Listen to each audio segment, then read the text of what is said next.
किसी को मतलब सबको अपना वोट बैंक दिखता है, और वो वोट बैंक जब ये हमारे दरबार पे आएंगे ना 24 के चुनाव में, तब इनको हम आईना के जगह जूता दिखाएंगे। सपोर्ट करें। हाँ बिल्कुल, हम अपने मांग के लिए, और ये मांग मैं आपके माध्यम से देश की जनता। क्या 2024 तक आप यहाँ पर बैठे रहेंगे? हाँ 2024 तक बैठे रहेंगे। अरे 30 तक नहीं होगा तो 30 तक बैठे रहेंगे, हम तो सच्चाई मांग रहे हैं ना। अब हम बिठा सकते हैं तो उतार भी सकते हैं। नमस्कार, आप देख रहे हैं आर न्यूज़ 24 और मैं मोहना। आपको बता दूं कि जंतर मंतर पर आज 100वां दिन है कि हमारे यहाँ के जो सैनिक हैं वो लगातार यहाँ पर बैठे हुए हैं धरने पर। ऐसे में सबसे बड़ा सवाल ये उठता है कि आखिर ये कब तक धरने पर बैठे रहेंगे? सरकार जो है वो अभी तक सो रही, कोई काम नहीं कर रही। आइए इन्हीं से जवाब लेते हैं। आज 100वां दिन है सर, आप यहाँ पर जंतर मंतर पर बैठे हुए हैं, क्या कहना है आपका? 20 तारीख से धरना चालू हुआ था, आज 30 तारीख है, 20 फरवरी से चालू हुआ था, 100 दिन पूरे हो गए। जब तक हमारी मांग पूरी नहीं होगी तब तक हम यहाँ से नहीं। क्या मांगे हैं आप? OROP 2 के अंदर जो विसंगतियाँ हैं उसे दूर की जाए। कैसे, आप कैसे दूर होंगी वो? सरकार मानेगी तो दूर हो जाएगा। अच्छा, आज 100 दिन हो गया है आप यहाँ पर बैठे हुए हैं। लोगों का कहना है कि आपको कोई राजनीतिक पार्टी बैठाई हुई है। देखिए, हम किसी राजनीतिक पार्टी को साथ देते ही नहीं हैं। अगर कोई राजनीतिक पार्टी हमें बिठाती यहाँ पे, तो उस राजनीतिक पार्टी के मंच से सैनिक सैनिक सैनिक करके कई बार आपके सामने न्यूज़ में आ गया होता, संसद भवन में आ गया होता उस पार्टी की तरफ से कि देश की सेना जो है जंतर मंतर पे बैठी हुई है। लेकिन ये सारे राजनीतिक पार्टी जो है एक ही सिक्के के रुपहले पहलू हैं।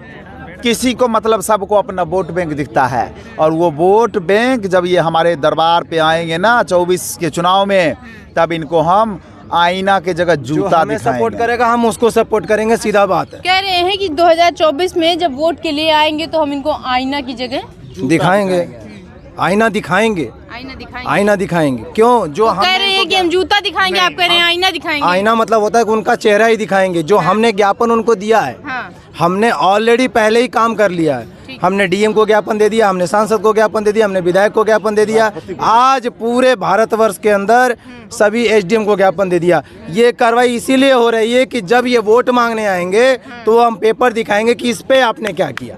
अच्छा, तो वो उसके अंदर होगा, भीड़ लगी रहेगी, उसके अंदर पूछेंगे कि आपको हमने ये दिया था, इसका क्या हुआ। अच्छा, तो ये एक तरह मतलब से यहाँ बैठने का आपका कहना है कि जब 2024 में आएंगे तो हम उनको सीधा सीधा बता देंगे कि भैया आपने हमारे लिए कुछ नहीं किया, हम भी आपके लिए।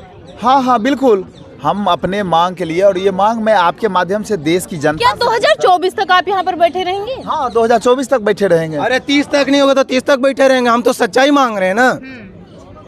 हम तो सच्चाई बोल रहे हैं ना। जो आपने दिया है वो गलत किया है। हम गलत कहाँ हैं? आओ हमारे टेबल पे बात करो आप, कि अगर हम गलत है तो आप बात करो। सरकार इतने दिन से चुप बैठी हुई।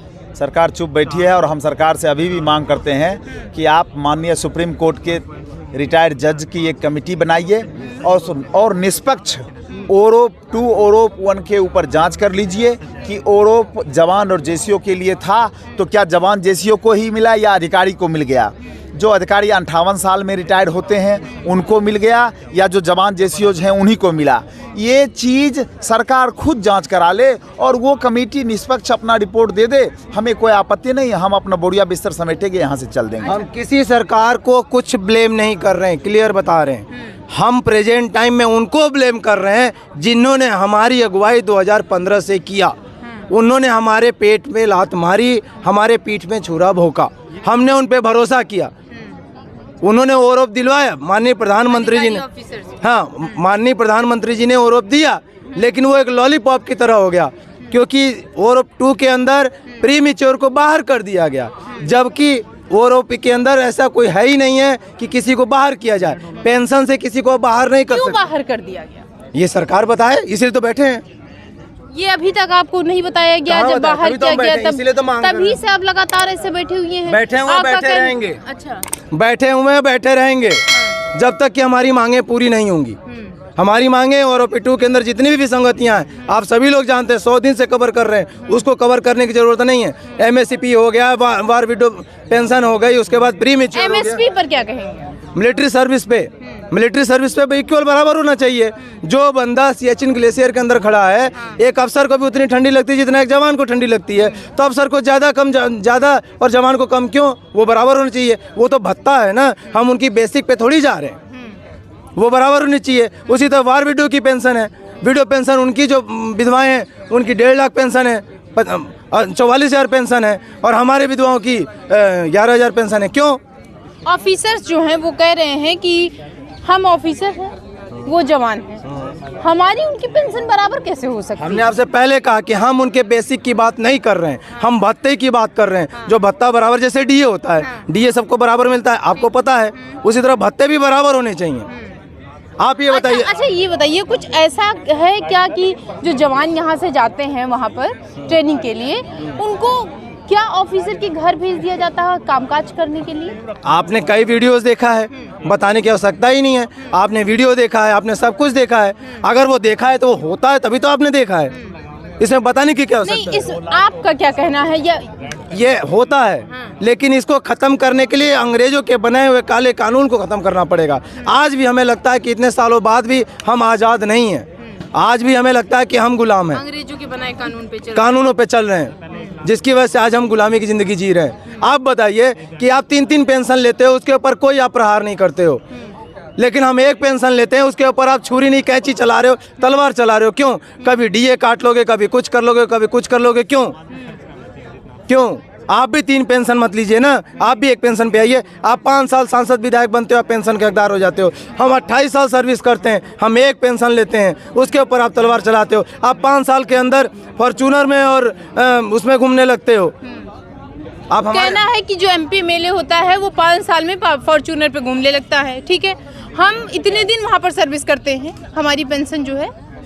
मैं ये कहना चाहता हूँ, आपने जो बोला ना कि 5 साल में नहीं, अगर उसने शपथ ले लिया, एक बार शपथ ले लिया एमपी का तो एमपी का पेंशन अलग, एक बार शपथ लिया एमएलए का तो एमएलए का पेंशन अलग, जितने बार भी वो चुना जाएगा उतना पेंशन उनके होते हैं। मैं वो उसके बात नहीं कर रहा हूँ। और ऐसे देखा जाएगा तो पेंशन हमारा पहले 70% हमारा 70% पेंशन था, और उन ऑफिसर्स लोगों का 30% पेंशन था। फिर बाद में क्या किया गया, धीरे धीरे निकाल के उन ऑफिसर्स का पेमेंट 50% कर दिया गया, हमारा 70% से 50% कर दिया गया। आपका और नीचे कर दिया गया? ये 70% से हमको 50% कर दिया गया, उनका 30% से 50% कर दिया गया। ये आपको अगर मालूम नहीं है तो आप देखिए, ये सही बात है। और इसी हिसाब से 3rd पे कमीशन से लेके 4th पे कमीशन, 5th पे कमीशन, 6th पे कमीशन और 7th पे कमीशन से धीरे धीरे जवान और जेसीओ का स्टाटस और ये पेमेंट धीरे धीरे कम करता गया। कि कभी एक टाइम था, एक सूबेदार मेजर का पेमेंट, एक हमारा मेजर का पेमेंट खाते में बराबर हुआ करता था। अभी देखिए कितना डिफरेंस है। ये क्यों? क्योंकि जो रिप्रेजेंट करते हैं हमको, कौन रिप्रेजेंट करते हैं? हमारे ऑफिसर्स करते हैं, तो वो उसी हिसाब से करते हैं, क्योंकि हमको बोलने का उधर अधिकार है ही नहीं। आप जो देख रहे हैं कि उधर प्राइम मिनिस्टर जा रहे हैं, उधर वो सो पार्टी हो रहा है, डिफेंस मिनिस्टर जा रहा है, उनको क्यों नहीं बोलते हो? आप ऐसे बोलते हो ना, उनको सामने क्यों नहीं बोलते हो? जब ये पार्टी होता है, क्या कोई मिलन होता है, कोई ऑफिसर जाता है बड़े बड़े मंत्री जी को वगैरह मिलने के लिए, उसका 10-15 दिन पहले बहुत सारी चीज़ बोला जाता है कि ये बोलना नहीं है। सिखाया जाता है क्या लोगों को कि जैसे मान लीजिए कोई प्रधानमंत्री आ रहा है या फिर मंत्री कोई जा रहा है? उस पर आपको बता देना चाहता हूँ कि आप भी किसी शहर में रहते हो, जब कोई नेता का विजिट होता है तो रात में अगर रोड टूटी हुई तो सुबह रोड बन जाती है, वो भी किसी गाइड पर ही बनती है। उसी प्रकार कहीं भी अगर कोई सम्मानित जाता है तो वहाँ कुछ लोगों को चुनिंदा बातें करने के लिए आगे किया जाता है, बताया जाता है। वो एक अलग इशू है, हम उसकी बात नहीं कर रहे हैं। हम बात कर रहे हैं अपने एमएसपी भी। हमें मिलिट्री सर्विस पे, हमें डिसेबिलिटी पेंशन, हमारा जो है अपना महंगाई भत्ता, ये जो भी अपना ओवर पेटू की भी संगतियाँ उसे दूर करें। हमें बाकी से कुछ मतलब नहीं है, हम कोई भी राजनीतिक बात नहीं करते हैं। हमें जो पार्टी हमारे काम को करेगी उसको हम सपोर्ट करेंगे, स्पष्ट बात। अच्छा, क्या आपको लगता है, एक राजनीतिक सवाल है कि 2024 में फिर से इन्हीं की सरकार आएगी, फिर से बीजेपी आएगी कि नहीं? हमने आपसे स्पष्ट कहा कि 28 लाख पूर्व सैनिक गुणे लगा लीजिए परिवार के लोग।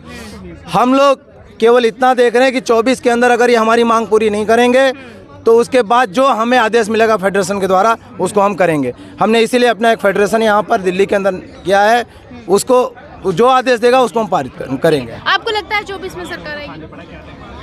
भाई ये हम नहीं कह सकते हैं कि जो है 24 के अंदर सरकार आएगी। जैसे ये हमारे साथ कर रहे हैं वो हम उसी टाइम सोचेंगे। अगर हमारी मांगों को इन्होंने नहीं माना तो हम उसी टाइम, जैसे अभी भाई साहब ने बताया है कि जो है 28 लाख एक्स सर्विसमैन है, 15 लाख जो है सर्विसमैन है, तो उसका 4 गुना कर लो आप, तो कहाँ बात पहुँचेगी? अभी हम जो है क्लियर नहीं बताएंगे कि जो है सरकार आएगी या नहीं आएगी। मतलब आपको लगता है कि कहीं ना कहीं आ जाएगी? नहीं, इसमें तो हमने अपनी मांग की बात किया। जब हम बिठा सकते हैं देखो आप, तो उतार भी सकते हैं, ऐसा नहीं है। जब हमने ठीक है, ये 3% और 97% का क्या मसला है? 3% अफसर है, 97% हम हैं और अफसर जैसी हो। ORP का पेमेंट 97% ऑफिसर्स को, 3% 97% जेसीओ और जवान को ज़्यादा नहीं दिया। मतलब जो आरोपी लागू हुई वो 3% वाले ले गए, 97% को मिला ही नहीं, 97 से बैठा हुआ। उसीलिए तो हम बैठे हुए हैं। आप बिल्कुल करोगे। मेरे कितने ORP में फ़ायदा हुआ? -252 रुपीज़, -252 रुपीज़। अच्छा, जैसे ये स्थितियां लगातार बनी रही हैं, आप लोग यहाँ पर बैठे हुए हैं, ऐसे में क्या लगता है कि आने वाली जो जनरेशन होगी, आपके बेटे होंगे, आपके पोते होंगे, आप उनको भेजना चाहेंगे? देखिए, ये देश से जुड़ी बात है, देश की बॉर्डर की सुरक्षा की बात है, तो देश के लिए तो हम समर्पित हैं, समर्पित थे, समर्पित रहेंगे। चाहे हमारे बच्चे होंगे, उनको भी हम देश के लिए भेजेंगे। लेकिन मैं ये भी साथ में कहना चाहता हूँ उन नेतागणों से कि वो भी अपने बच्चों को भेजें बॉर्डर पे मरने के लिए, तब शहीद होने के लिए, तब पता चलेगा कि एक पूर्व सैनिक क्या झेल रहा। हम लोग बहुत कुछ झेलते हैं।